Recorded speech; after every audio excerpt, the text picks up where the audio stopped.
Hi everyone, we are back with the day 9 of 30 days of food photography breakdowns. Today we have a very simple picture along with some graphics. I want to break down the food photo along with the placement of the graphics and how can you create such kind of graphics for your food brands, or if you're a freelancer, how can you create for your clients as well, right? So, hi, my name is Prathamesh. If you don't know, I'm a food photography coach. I have helped 1500 plus students in the past 1 year to take better food photos and videos. I have a live coaching program as well, where we have 100 plus members, freelancers, home bakers, food brand owners, people from different areas, people who are trying to learn all of this. But I want to break down the food photo that is in front of you right now. Let's just dive right in and understand what is this photo all about, how has it been shot, and how you can recreate as well, right? So let's just look at this picture. Whenever I try to look at any picture, I look at the lighting at the first, right? So for decoding the lighting aspect, take any kind of prop or ingredient or the part of the food photo, isolate it and look at the shadows and the highlights. So if I just take this particular subject, which is the utensil, if I try to look at the shadow of it or the highlights where it is falling, so I can clearly see an outline of this handle over here. So I can see the lighting is from the side top. It's from the side top left. If you ask me what is the type of lighting, it's either the sunlight or a harsh artificial light, judging from a sharp outline on the shadow, right? So that's the outline. So I can comfortably say that it's a harsh light coming from the top left side of it. Apart from it, if I want to decode the lighting even more, there is either a reflector or an additional light source that is coming from this side, right? So if you can see, if I zoom in on this strawberry, naturally, if my light is coming from the top left, this should have been darker. But since there was a reflector or another light source over here, a reflector or light source, a second light source, this part of the frame is brighter.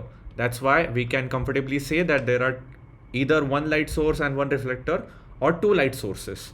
One coming from the top left, which is the artificial harsh light, and one on the right can be a reflector or another light source, right? Apart from that, if you look at the lighting on the backdrop over here, this is an example of gobo. What is gobo? I have explained it multiple times previously as well. Go in between objects. If there are things like plants, leaves, windows, any other things that are obstructing and creating a nice look to it, then it's a gobo.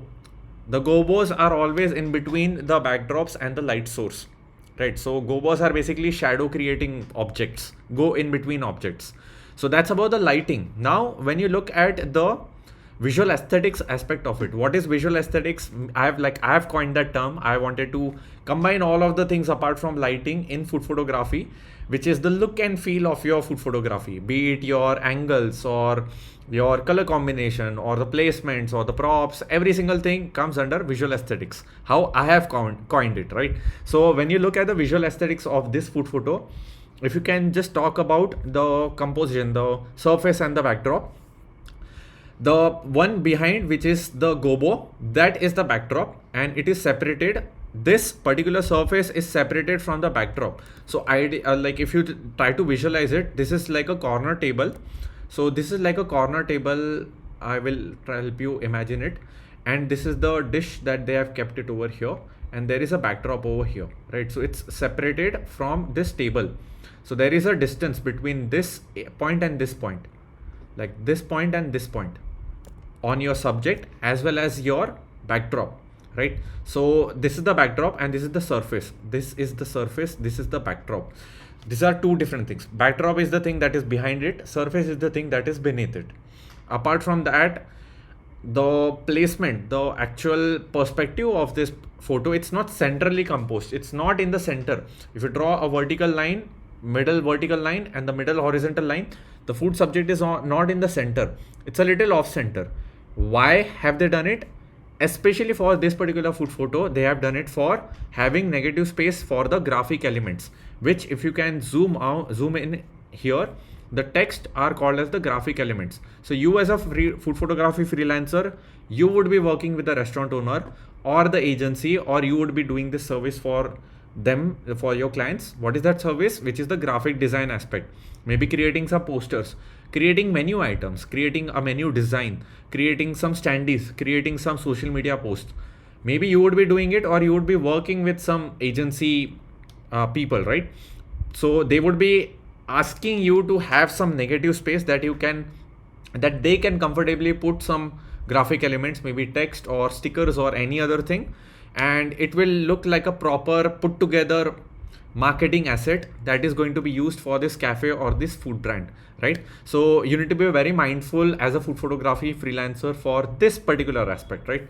And yeah, I mean, I also teach in my live coaching program about this Canva designing and every single thing that's going to help you out in the graphic design aspect as well. So you can become the one person food photography studio, as I call it. So you can actually give this service to your clients and earn revenue for your freelance business. Food photography, food videography, the graphic design, all of that other stuff. That's what I share in my the live coaching program aspect as well. But how you can learn food photography from me is through watching all of these free YouTube videos. If you want to learn food photography with your mobile phone, you can also join the 7-day food photography challenge. No sweat at all. Tomorrow I'll be back for the day 10 out of 30 days of food photography breakdowns, and I'll see you tomorrow. Hope you found this session useful. Good day.